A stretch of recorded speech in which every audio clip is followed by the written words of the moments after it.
ഇന്ത്യയുടെ നിർഭയ് മിസൈൽ, പാകിസ്ഥാന്റെ ഫത്ത-4 മിസൈൽ ഏതാണ് കൂടുതൽ ശക്തിയുള്ളത്? പാകിസ്ഥാന്റെ ഫത്ത-4 ഗ്രൗണ്ടിൽ നിന്ന് വിക്ഷേപിക്കാവുന്ന ഒരു പുതിയ തലമുറ സബ്സോണിക് ക്രൂയിസ് മിസൈലാണ്.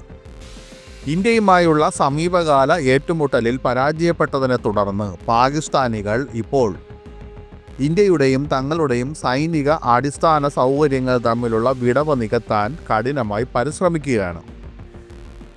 ഈ ദിശയിൽ മുന്നോട്ട് പോകുന്നതിനായി പാകിസ്ഥാൻ ഓഗസ്റ്റ് 14-ന്, അതായത് അവരുടെ സ്വാതന്ത്ര്യ ദിനത്തിൽ, പുതിയ തലമുറ സബ്സോണിക് ഗ്രൗണ്ട് ലോഞ്ച്ഡ് ക്രൂയിസ് മിസൈലായ ഫത്ത-4 അനാച്ഛാദനം ചെയ്തു. അഭൂതപൂർവമായ കൃത്യതയോടെയും അതിജീവനത്തോടെയും കൂടി ശത്രുപ്രദേശത്തിൻ്റെ ഉള്ളിലേക്ക് ആഴത്തിൽ ആക്രമണം നടത്തുന്നതിനാണ് ഫത്ത-4 രൂപകൽപ്പന ചെയ്തിരിക്കുന്നത്. ഇത് ന്യൂഡൽഹിയെ ലക്ഷ്യം വെച്ചിട്ടുള്ള ഇസ്ലാമാബാദിൻ്റെ ശക്തി പ്രകടനമായാണ് വിദഗ്ധർ ഈ പ്രകടനത്തെ വിലയിരുത്തുന്നത്. എന്നാൽ 2013 മുതൽക്ക് തന്നെ ഇന്ത്യക്ക് സബ്സോണിക് ക്രൂയിസ് മിസൈലായ നിർഭയ് ഉണ്ട്. കാലക്രമേണ അതിൻ്റെ പരിഷ്കരിച്ച പതിപ്പുകൾ മെച്ചപ്പെടുത്തിയിട്ടുമുണ്ട്. സബ്സോണിക് ക്രൂയിസ് മിസൈൽ ശേഷിയിൽ നിർഭയ് ഇന്ത്യയെ അതിശക്തമായി തന്നെ മുന്നിലെത്തിച്ചിട്ടുണ്ട്. ഇന്ത്യയുടെ നിർഭയ്ക്കെതിരെ പാകിസ്ഥാൻ്റെ ഫത്ത-4 എങ്ങനെയായിരിക്കും പ്രവർത്തിക്കുക? നമുക്കൊരു താരതമ്യ പരിശോധന നടത്താം.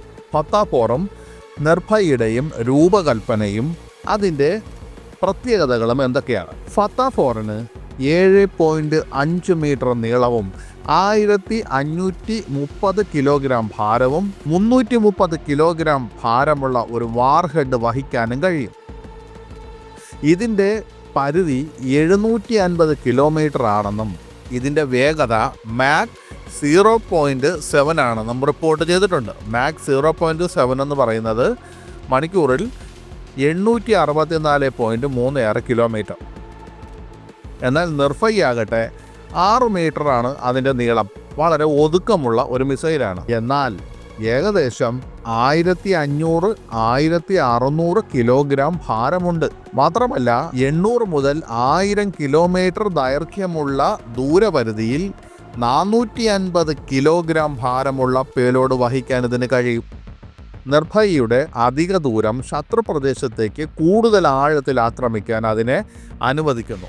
ഇതിൻ്റെ വേഗതയാകട്ടെ മാക് 0.7 ടു മാക് 0.9 വരെയാണ്. അതായത് പാകിസ്ഥാൻ്റെ ഫത്ത മിസൈലിനേക്കാൾ ഭാരം കൂടുതലാണ്. കൂടുതൽ വാർഹെഡ് വഹിക്കാനുള്ള കഴിവും എല്ലാം ഇന്ത്യയുടെ നിർഭയ്ക്കുണ്ട്. അതുപോലെ തന്നെ വാർഹെഡും പേലോഡും.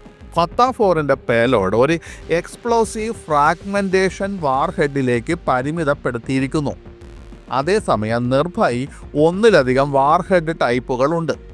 ഉയർന്ന സ്ഫോടനാത്മകമായത്, സബ് മ്യൂണിഷനുകൾ, ഏകദേശം 12 കിലോ ടൺ സ്ഫോടക ശേഷിയുള്ള ഒരു ചെറിയ ന്യൂക്ലിയർ വാർഹെഡ് എന്നിവയ്ക്കായി രൂപകൽപ്പന ചെയ്തിരിക്കുന്നു. ഇത് ശത്രുക്കളുടെ അടിസ്ഥാന സൗകര്യങ്ങളിലേക്ക് കൃത്യമായ സ്ട്രൈക്കുകൾ മുതൽ തന്ത്രപരമായ പ്രതിരോധം വരെയുള്ള വളരെ വിശാലമായ ദൗത്യങ്ങൾക്ക് അനുയോജ്യമായ മിസൈലാണ്. എന്നാൽ പാകിസ്ഥാൻ്റെ ഫത്ത-4 പരമ്പരാഗത സ്ട്രൈക്ക് വിഭാഗത്തിൽ മാത്രമായി പരിമിതപ്പെടുത്തിയിരിക്കുന്നു. ഫത്ത-4 ഇലക്ട്രോ ഒപ്റ്റിക്കൽ, ഇൻഫ്രാറെഡ്, റഡാർ സെൻസറുകൾ എന്നിവ സംയോജിപ്പിച്ചിരിക്കുന്ന ഒരു ഡ്യുവൽ മോഡ് സീക്കറുമായി GPS INS നാവിഗേഷനെ സംയോജിപ്പിച്ചിരിക്കുന്നു. AI നിയന്ത്രിതമായ ലക്ഷ്യത്തെ തിരിച്ചറിയൽ സംവിധാനം ഇതിനുണ്ടെന്നും അവകാശപ്പെടുന്നു. റഡാറുകൾക്ക് കണ്ടെത്തുന്നത് ഒഴിവാക്കാൻ ഇത് നിലത്ത് നിന്ന് വെറും 50 മീറ്റർ ഉയരത്തിലൂടെയാണ് പറക്കുന്നതെന്ന് അവകാശപ്പെടുന്നു.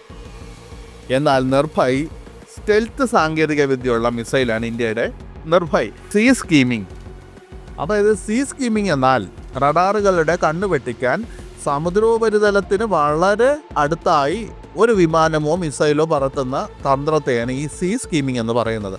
നമ്മുടെ നിർഭയ് മിസൈലിന് ഈ സീ സ്കീമിംഗ് തന്ത്രമുണ്ട്. അതുപോലെ ലക്ഷ്യം കാണുന്നത് വരെ ചുറ്റി സഞ്ചരിക്കുന്ന ലോയിറ്ററിംഗ് ക്യാപ്പബിലിറ്റീസ് ഉണ്ട്.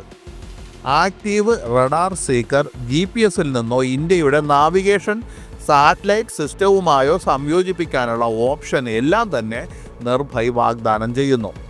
മേൽപ്പറഞ്ഞ പോലെ ലോയിറ്ററിംഗ് കേപ്പബിലിറ്റീസ് സവിശേഷത, അതായത് ഈ ലക്ഷ്യം കണ്ടെത്തുന്നതിന് മുമ്പ് ഒരു പ്രദേശത്ത് വട്ടമിടാനുള്ള കഴിവ്. അങ്ങനെ വട്ടമിട്ട് പറക്കുമ്പോൾ കൃത്യമായ ലക്ഷ്യം കണ്ടെത്തുന്ന സമയത്ത് അതിലേക്ക് ചെന്ന് പതിച്ച് ഇടിച്ചിറങ്ങി സ്ഫോടനം നടത്താനുള്ള കഴിവ്. ഇതെല്ലാം തന്നെ പാകിസ്ഥാൻ്റെ മിസൈലുകൾക്ക് സാധിക്കാത്ത തന്ത്രപരമായ മുൻതൂക്കമാണ് നിർഭയിലൂടെ ഇന്ത്യക്ക് നൽകുന്നത്.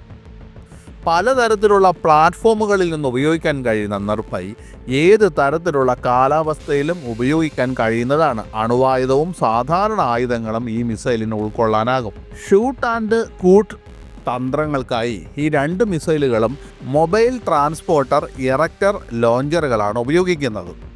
ഈ ലോഞ്ചറുകൾക്ക് 3 ഫത്ത-4 മിസൈലുകളെ വഹിക്കാനും വ്യത്യസ്ത ഭൂപ്രദേശങ്ങളിൽ നിന്ന് വിന്യസിക്കാനും കഴിയും. എല്ലാ ഭൂപ്രദേശങ്ങളിലും പ്രവർത്തിക്കുന്ന 12x12 മൊബൈൽ പ്ലാറ്റ്ഫോമിൽ നിന്നാണ് നിർഭയ് വിക്ഷേപിക്കുന്നത്. നിർഭയ് അന്തർവാഹിനി വിന്യാസത്തിന് വേണ്ടി ഭാവി വകഭേദങ്ങൾ ആസൂത്രണം ചെയ്തിട്ടുണ്ട്. കരയിലും കടലിലും വിക്ഷേപിക്കാനുള്ള ഈ സാധ്യത മൾട്ടി ഡൊമൈൻ ഓപ്പറേഷനുകളിൽ ഇന്ത്യക്ക് വ്യക്തമായ മുൻതൂക്കം നൽകും. 2021 മുതൽ പാകിസ്ഥാൻ്റെ ഫത്ത സീരീസ് വേഗത്തിൽ വികസിച്ച് ഹ്രസ്വദൂര ഗൈഡഡ് റോക്കറ്റുകളിൽ നിന്ന് ഈ ഫത്ത-4ലേക്കുള്ള മിസൈലായി പരിണമിച്ചു. എന്നാൽ ഇന്ത്യയുടെ നിർഭയ് ആകട്ടെ 2013 മുതൽ അനവധി പരീക്ഷണങ്ങൾക്ക് വിധേയമായിട്ടുണ്ട്. ഗൈഡൻസ്, പ്രൊപ്പൽഷൻ പ്രശ്നങ്ങളെല്ലാം പരിഹരിച്ച് ഏറെക്കാലമായി ഇന്ത്യൻ സൈന്യത്തിൻ്റെ ഭാഗമായി തന്നെ ഉണ്ട്. കൂടാതെ ചൈനയുമായുള്ള നിയന്ത്രണ രേഖയിൽ ഇതിനകം തന്നെ ഈ മിസൈൽ പരിമിതമായ എണ്ണം വിന്യസിച്ചിട്ടുണ്ട്. ITCM പ്രോഗ്രാമിന് കീഴിലുള്ള തദ്ദേശീയ മണിക് ടർബോഫാൻ എഞ്ചിൻ ഉൾപ്പെടെയുള്ള തുടർച്ചയായ പരിഷ്കാരങ്ങളെല്ലാം തന്നെ ഇതിനെ വികസിച്ചുകൊണ്ടിരിക്കുന്നതും ഭാവിക്ക് അനുയോജ്യവുമായ ഒരു പ്ലാറ്റ്ഫോമാക്കി മാറ്റുന്നു. അപ്പോൾ ഇതിലൂടെ നിങ്ങൾക്ക് ഇതുവരെ എന്ത് മനസ്സിലായി? പാകിസ്ഥാൻ്റെ ഫത്ത-4 മിസൈൽ ഇന്ത്യയുടെ നിർഭയുമായി താരതമ്യപ്പെടുത്തുമ്പോൾ ഒരിടത്തും എത്തുന്നില്ല എന്നുള്ളതാണ് സത്യം.